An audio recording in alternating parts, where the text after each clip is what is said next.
Imagine sitting on a couch watching television and this man, Marshall Applewhite, appears on the screen. He has a soft, charismatic voice, and despite his interesting appearance, is very hard not to watch. He speaks of an impending end to life on this planet and a consequential ascension to the next level, but only if one opts to leave their earthly vessel and go to the spaceship, a chance that only occurs every 2,000 years. In order to leave behind one's body, they must simply ingest poison, and after death would be welcome to the next level. How many people could possibly believe such an outlandish idea coming from such a mysterious and subtly unremarkable man? Would Applewhite's words and ideas cause people to lay down their vessels and go to the next level? If so, how many?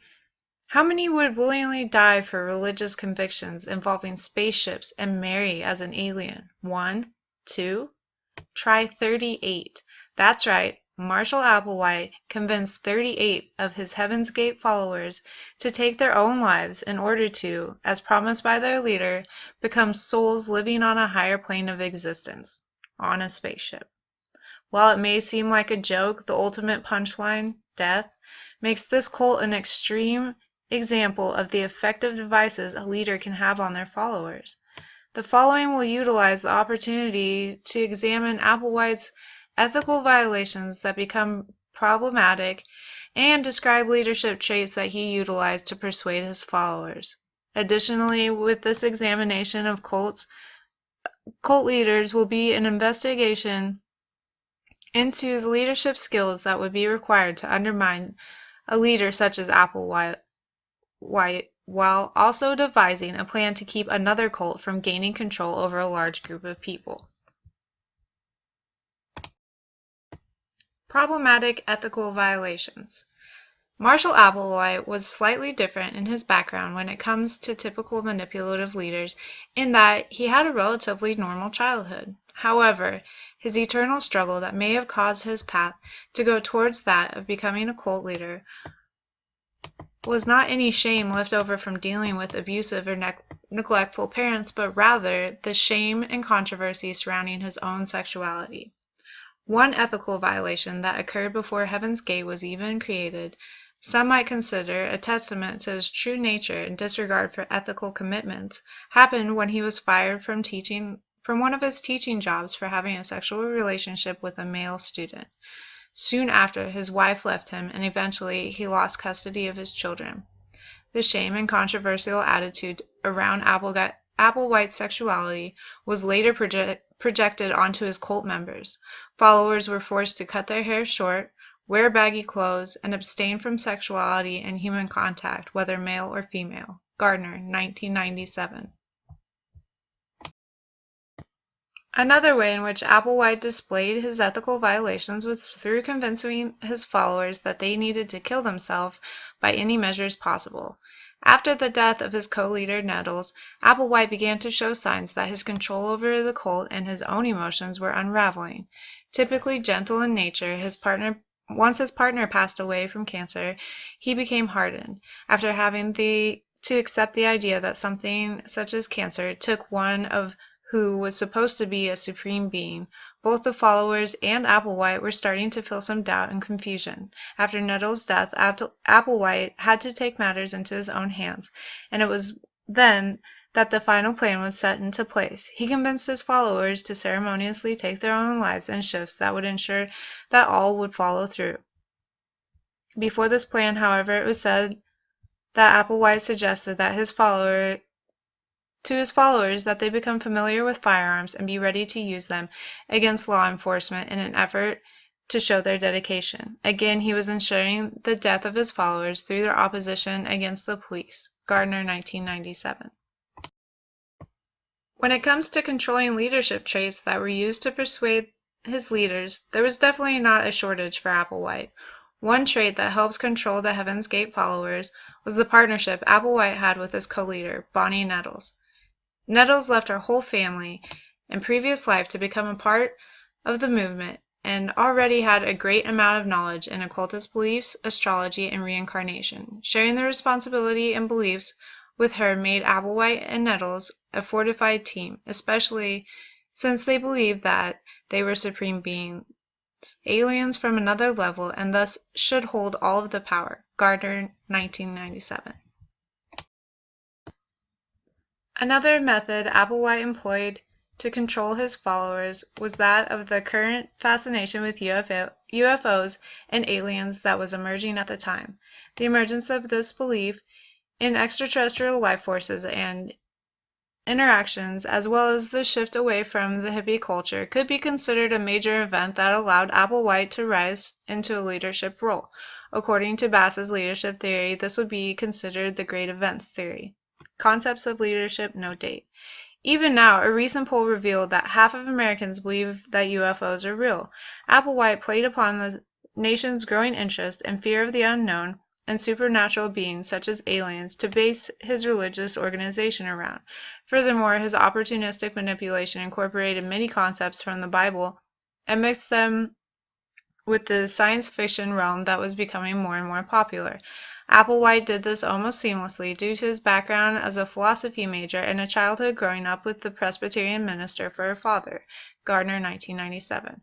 One of the strongest and most effective ways of controlling and persuading the followers of Heaven's Gates that Applewhite utilized was that of isolation. Applewhite forced the followers to completely disengage communication with their families and cut all ties to their previous lives.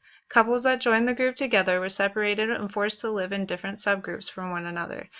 This caused the members of Heaven's Gate to look to one another for friendship, support, and familial ties, resulting in the tightening of not only the bonds within the group, but also the leader's capacity to control them as a whole. Gardner, 1997. Leadership skills to undermine Applewhite.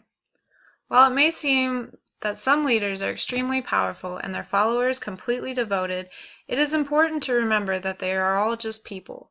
For this reason, it is possible to utilize various leadership skills to undermine the power that people like Applewhite have over their followers. One leadership trait that could provide a lot of motion in disengaging a dangerous leader is to pick productive fights early on. Joni and Beyer, 2009, note that complacency is one of the most significant factors in ensuring bad outcomes in an environment. Furthermore, they discuss the importance of choosing conflict based on how it will impact the future of a group. Within Heaven's Gates, complacency was nearly the entire foundation of the group.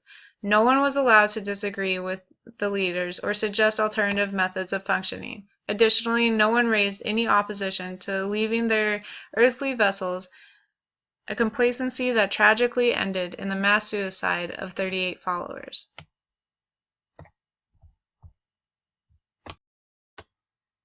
Another way to undermine the impacts of a cult and its leader is by providing the members with options and a way out. By helping those who want to leave the cult escape, an alternative leader can provide a positive role model in a time of need.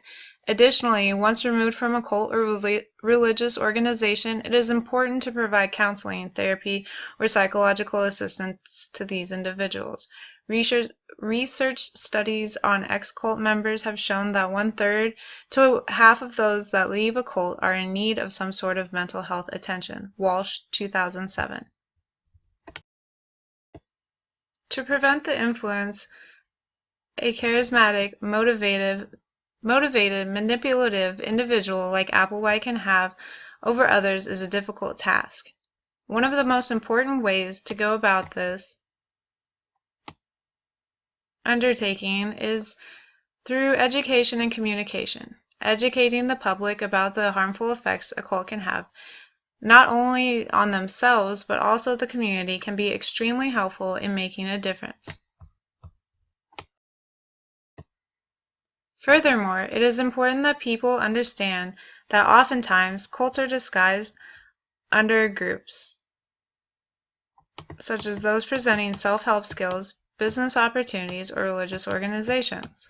Also, brainwashing in its stereotyped conceptualization is not necessarily as common in today's cults. Rather, the manipulation and control are usually much less obvious or recognizable. Walsh, 2001.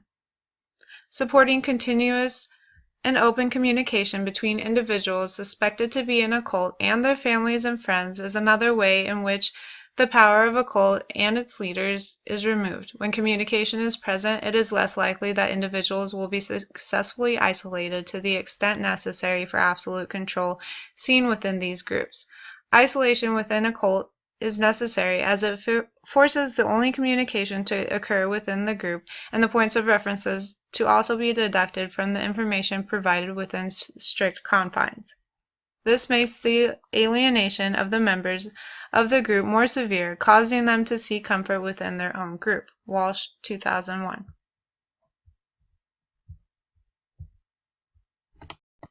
While it is true that to be controlled by a leader, corrupt or not, an individual must willingly relinquish the free will which allows one to make that decision, isolation and manipulation are often the main players when it comes to a charismatic leader gaining followers for their cause. Marshall Applewhite proved this to the devastating end, and with this display went the lives of 38 individuals. These are the resources I used for this project. An article called Heaven's Gate, the UFO of Bo and Peep, a PDF file called Concepts of Leadership, another article, How to Pick a Good Fight, and a fourth article, Deconstructing Brainwashing Within Cults as an Aid to Counseling Psychologists.